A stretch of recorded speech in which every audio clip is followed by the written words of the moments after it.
ارشاد باری تعالی یا ایھا الذین آمنوا لا تتخذوا بطانة من دونکم لا یألونکم خبالا ودوا ما عنتم قد بدت البغضاء من افواہہم وما تخفی صدورہم اکبر قد بینا لکم الآیات ان کنتم تعقلون۔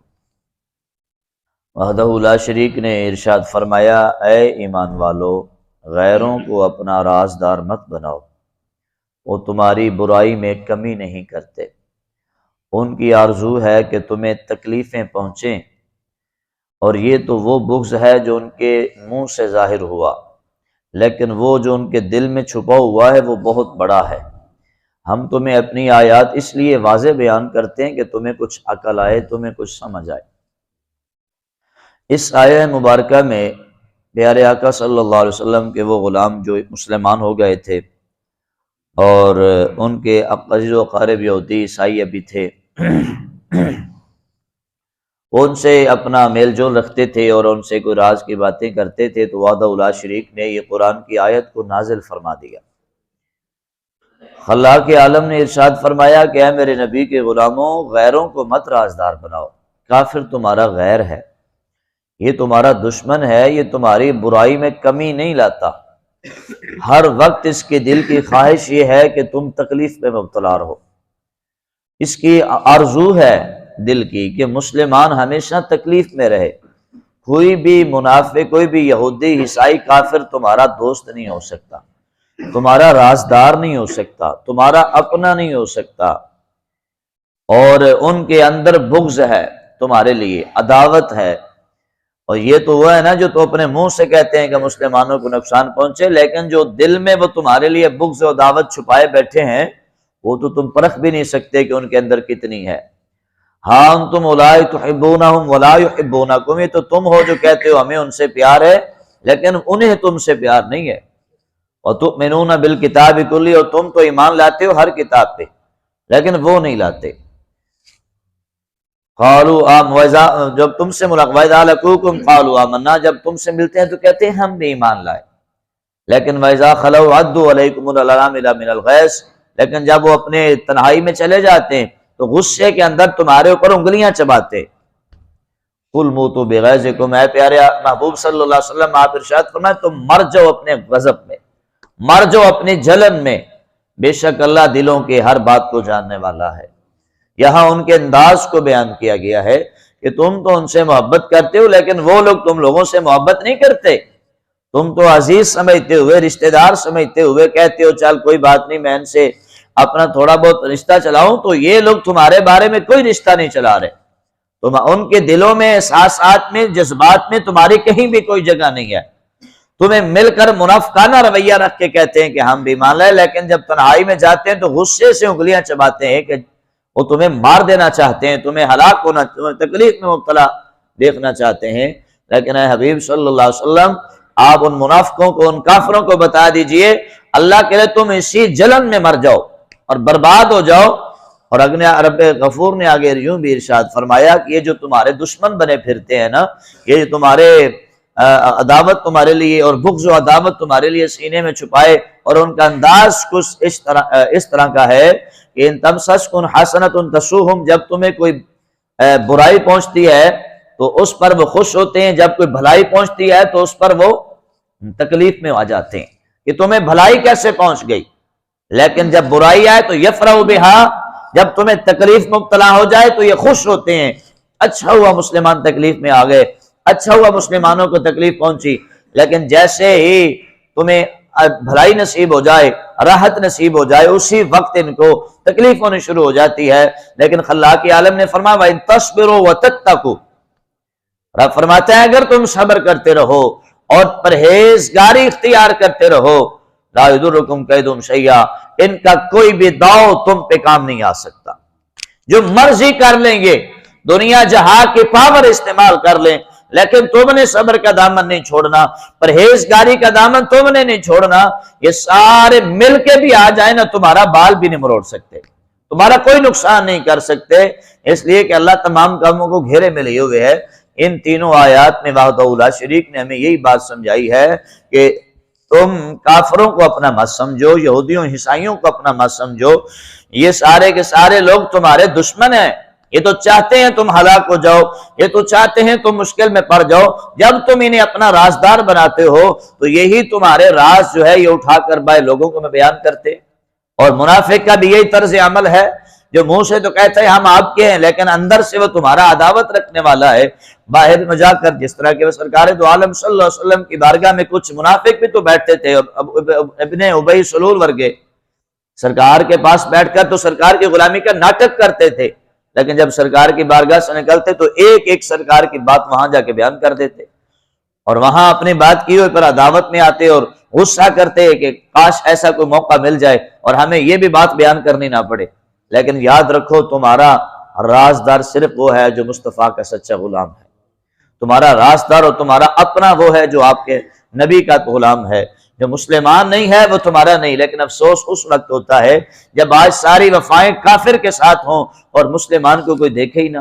میں ان کی بات نہیں کر رہا کہ کافر کی، اپنے مسلمانوں کی بات کر رہا ہوں۔ اگر کافر مر جائے تو اذیت بہت زیادہ ہو، لیکن مسلمان 100 جل جائے اس پر اذیت نہ ہو اور مسلمان خاموش رہے اور بولے نا، وہاں پر اصل تو تقاضا افسوس کا تب ہوتا ہے کہ ایک کافر مر جائے کسی اور ملک میں تو وہاں پر کئی دن تک سوگ ختم نہ ہو، اور جہاں کتنے مسلمانوں کو سولی پہ لٹکا دیا جائے، انہیں گولیوں سے چھلنی کر دیا جائے اور کسی کا بال تک نہ ہلے، افسوس تو تب ہوتا ہے جنہیں قرآن نے فرمایا تھا کافر تمہارا نہیں ہو سکتا، کافر تمہارا دوست نہیں ہو سکتا، کافر تمہارا رازدار نہیں ہو سکتا، تمہاری ساری محبتیں، تمہاری ساری چاہتیں، تمہارے سارے راز یہ مصطفیٰ کے غلاموں کے لیے ہیں۔ لیکن ہم نے اپنی قدر آہستہ آہستہ خود گوائی ہے۔ افسوس اس وقت ہوتا ہے جب ہم سگے بھائی کو رازدار نہیں بناتے، باہر کے لوگوں کو بنا لیتے ہیں، اور ہم دوستوں کو یا رازدار بناتے ہیں اور انہیں کیا کہتے ہیں، میرے بھائی کو پتہ نہ چلے، میرے بھائی کو پتہ نہ چلے، میرے والد کو پتہ نہ چلے، میری ماں کو پتہ نہ چلے، میری بہن کو پتہ نہ چلے، تم ہو جس سے میں ریاض شیئر کر رہا ہوں، ورنہ میرے ماں باپ کو نہ پتہ چلے۔ آج کل ہم نے اپنے رشتوں کو عجیب سا تصور دے دیا ہے، جیسے ماں راز کے قابل ہی نہیں ہے، جیسے باپ راز کے قابل ہی نہیں ہے، جیسے بھائی راز کے قابل ہی نہیں ہے، جیسے چچا راز کے قابل ہی نہیں ہے۔ راز کے قابل وہ ہے جو پتہ نہیں رشتے میں بہت دور کا لگتا ہو،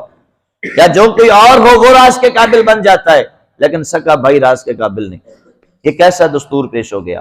ہم نے بھائیوں کو بھائی سمجھا ہی کبھی نہیں، ہم نے بھائیوں کو اپنا رازدار سمجھا ہی کبھی نہیں، ہم نے بھائیوں کو اپنی محبت کبھی دکھائی ہی نہیں، ہم نے بھائیوں پہ کبھی اعتبار کیا ہی نہیں، اپنے والد پہ کبھی اعتبار نہیں کیا، لیکن جب کرنے پہ آئے تو غیروں پہ کر دیا۔ یہ ایسا اسلام کی تعلیم نہیں ہے۔ جتنا اچھا رازدار تمہارا بھائی ہو سکتا ہے اور کوئی نہیں ہو سکتا، جتنا اچھا رازدار تمہارا والد ہو سکتا ہے جس کی محبت میں کوئی لالچ نہیں ہے، ورنہ دنیا کا ہر جو آپ سے محبت کرتا ہے کوئی نہ کوئی لالچ رکھتا ہے، لیکن ماں باپ بہن بھائی ایک ایسے عظیم رشتے ہیں جن کو آپ سے محبت میں کوئی لالچ نہیں ہے، وہ خون کی محبت ہے۔ ارے خدا کے بندو، اگر رازدار بنانا ہے تو انہیں بناؤ اور انہیں محبت کا درجہ دو، لیکن میں اس وقت ہم تڑپتے ہیں، اس وقت جنازہ نکلتا ہے جب سب سے زیادہ دشمنی ہی بھائی کے لیے ہو، جب سب سے زیادہ عداوت ہی بہن کے لیے ہو، جب سب سے زیادہ عداوت ہی اپنے رشتہ داروں کے لیے ہو اور دوسروں کے لیے نہ ہو۔ اس وقت کیسا اسلام اور کیسا مسلمان کہ جب جو رشتوں محبتوں کے قابل تھے، جو رشتے احساس کے قابل تھے، جو رشتے بھروسے کے قابل تھے، جو رشتے رازداری کے قابل تھے، ہم نے ان کو اس قابل نہ سمجھا، اور جنہوں نے ہمیں سر بدار رسوا کرنا چاہا ہم نے سارے راز انہیں بتا دیے۔ بعد میں کیا کہتے ہیں، افسوس میں نے اعتبار ہی نہیں کرنا تھا، افسوس مجھ سے غلطی ہوگی، لیکن تب کیا پچھتانا جب چڑیاں چگ گئی کھیت، اس وقت پچھتانے کا کوئی فائدہ نہیں ہے۔ پہلے قرآن کو تھام لو، قرآن تو فرماتے ہیں غیروں کو رازدار مت بناؤ، رازدار بنانا ہے یا تو اپنے کو بناؤ یا اپنا وہ ہے جو مصطفیٰ کا سچا غلام ہے، جس کا نبی سے کوئی تعلق نہیں ہے، چاہے وہ کلمہ بھی پڑھتا ہے تو اس سے ہمارا کوئی راز نہیں ہے۔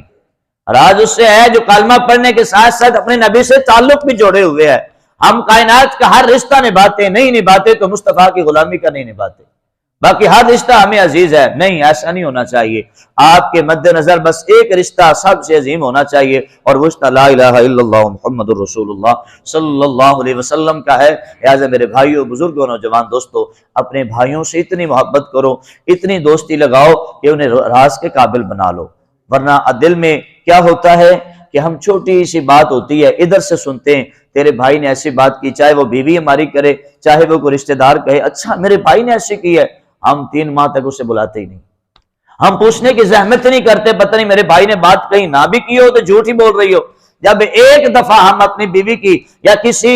دوسرے بندے کی بات سن کر اپنے بھائی کے لیے ذہن میں شک ڈال لیتے ہیں نا، وہ ہوشیار ہو جاتا ہے،